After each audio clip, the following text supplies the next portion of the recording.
para comprometerse a seguir luchando contra el eje. Hay que recordar que en 1942 estaba el mundo inmerso en el proceso de la Segunda Guerra Mundial. Yo no había nacido, Pablo, no me mires así. No, por supuesto que no. Ninguna de las mujeres aquí presentes había nacido. Pero de verdad, ¿eh? Sí, es verdad.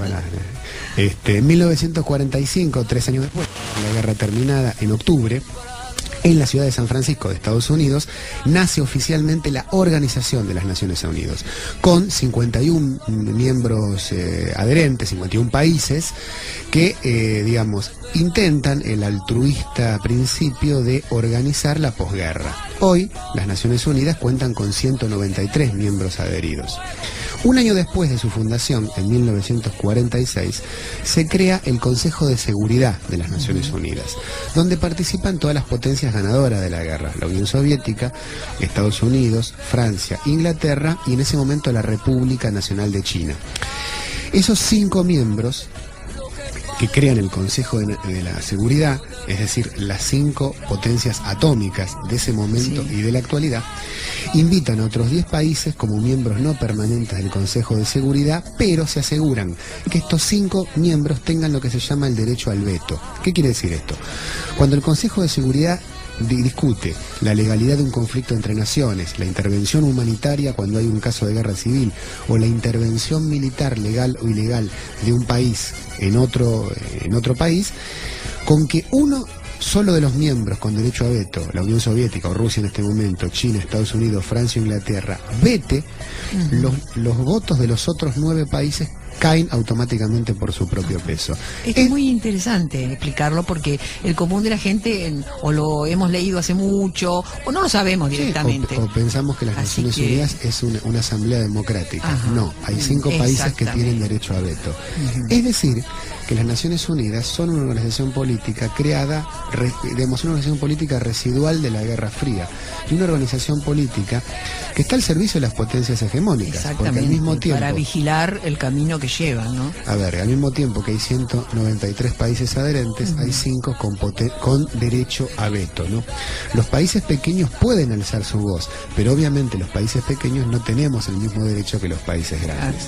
Siempre las reuniones se han hecho en octubre, por eso octubre es el mes de las grandes apariciones declamativas de algunos líderes. Hay que recordar que en octubre de 1962 habló Fidel Castro en las Naciones Unidas.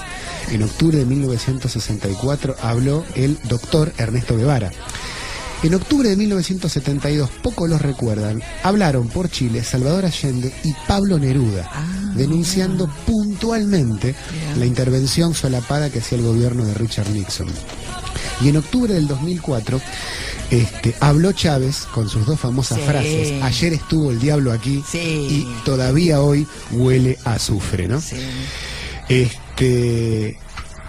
La presidenta Cristina Fernández habló en octubre del 2014, es decir, la semana pasada, hace días, hace poquito, y planteó su discurso en 3 ejes: la condena a los fondos buitres, la condena al terrorismo y la condena al colonialismo.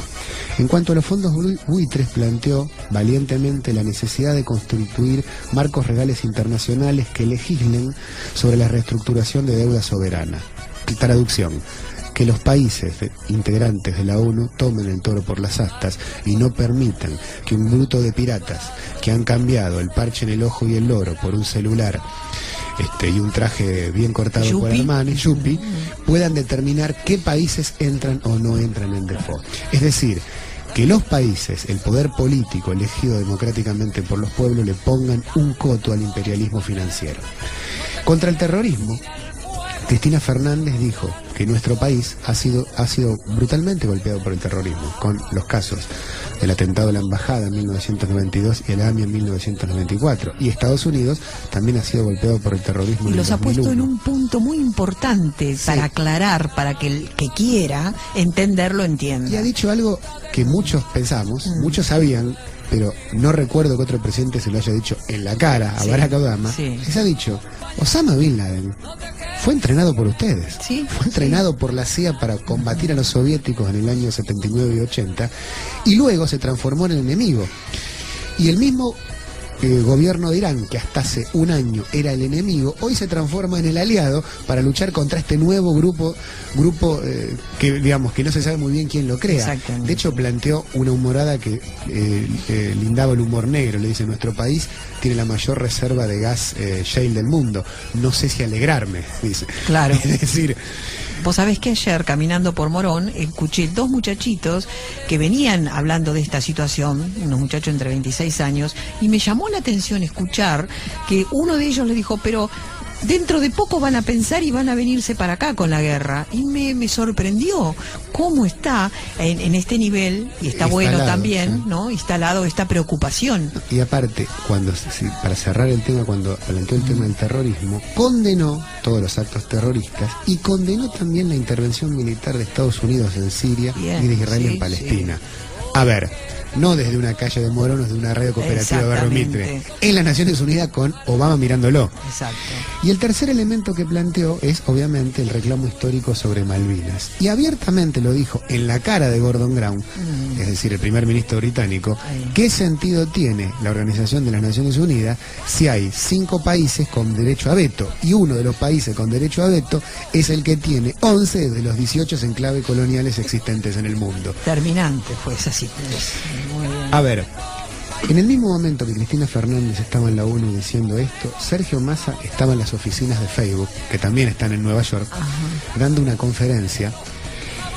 Facebook, uno no quiere, digamos, caer en teorías comparativas, pero siempre hay que recordar que cada vez que uno manda un mensaje de texto, un mensaje de Facebook o un mail, salen de nuestras computadoras, va a las oficinas de Facebook que están en Nueva York y luego vuelven. Es decir, con razón no tenés Facebook.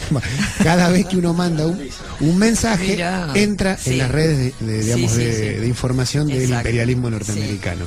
Sergio Massa, candidato presidencial, desde las oficinas de Facebook, dio una charla seguramente muy interesante y muy bien cubierta por los medios hegemónicos, donde planteó que los buitres a derrotar son la inflación y la inseguridad. Es decir, en el corazón del imperialismo financiero les va a decir: el problema no es con ustedes, el problema es entre nosotros.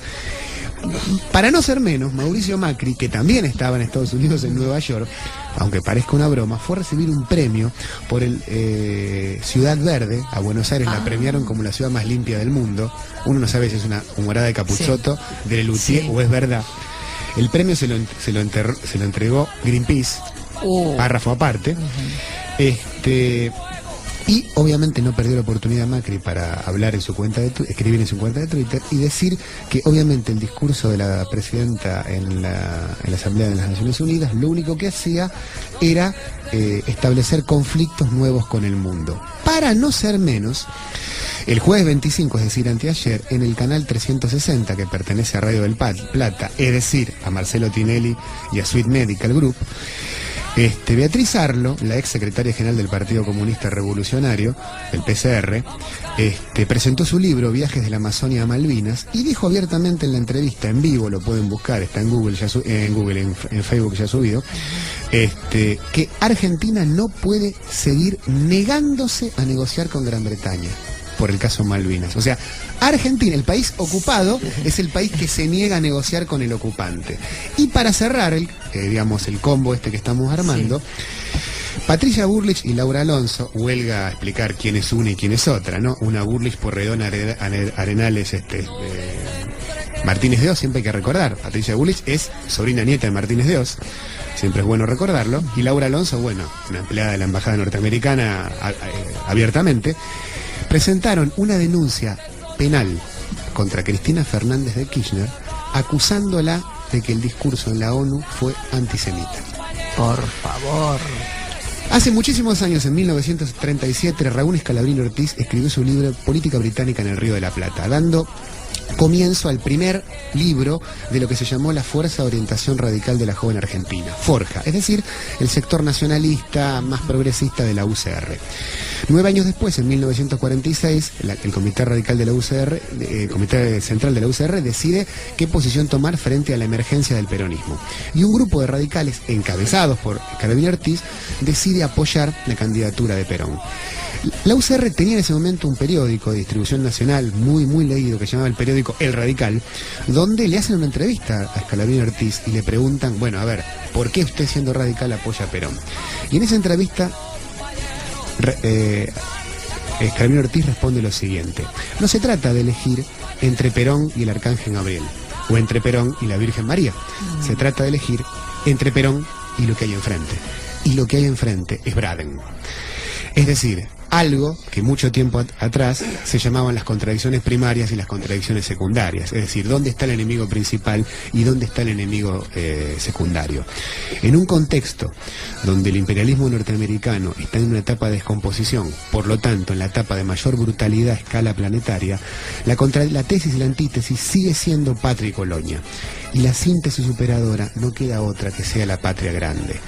Que Cristina Fernández, que Evo Morales, que Dilma Rousseff, que Daniel Ortega y que Rafael Correa, y Nicolás Maduro en la ONU, en la cara de Obama, le digan, condenen abiertamente a los fondos buitre, la ocupación de Malvinas y el desarrollo de guerras genocidas a lo largo del Medio Oriente, es algo que tiene que llenarnos de un orgullo de patria grande y que no puede otra cosa que producir muchas sorpresas en los poderosos que hasta ayer estaban acostumbrados a que todo el mundo les dijera sí, amo.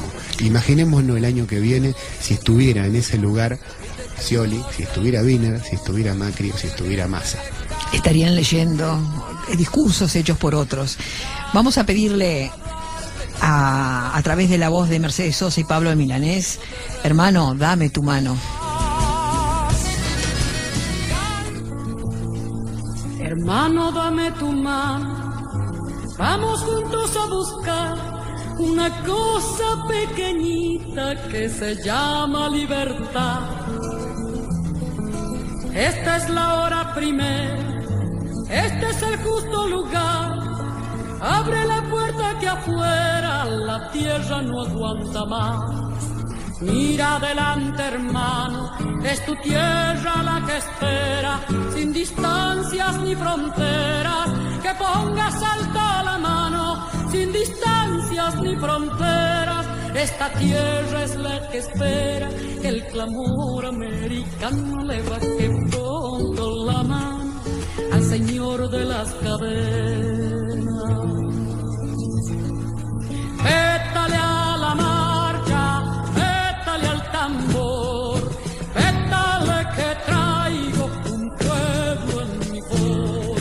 Pétale a la marcha, pétale al tambor, pétale que traigo un pueblo en mi voz. Hermano, dame tu sangre, dame tu frío y tu pan, dame tu mano hecha puño, que no necesito más. Esta es la hora primera, este es el justo lugar, con tu mano y con mi mano, hermano, empecemos ya. Mira adelante, hermano, en esta hora primera, de apretar bien tu bandera, cerrando fuerte la mano que apretaba tu bandera. En esta hora primera, con el puño americano le marqué el rostro al tirano y el dolor se quede afuera.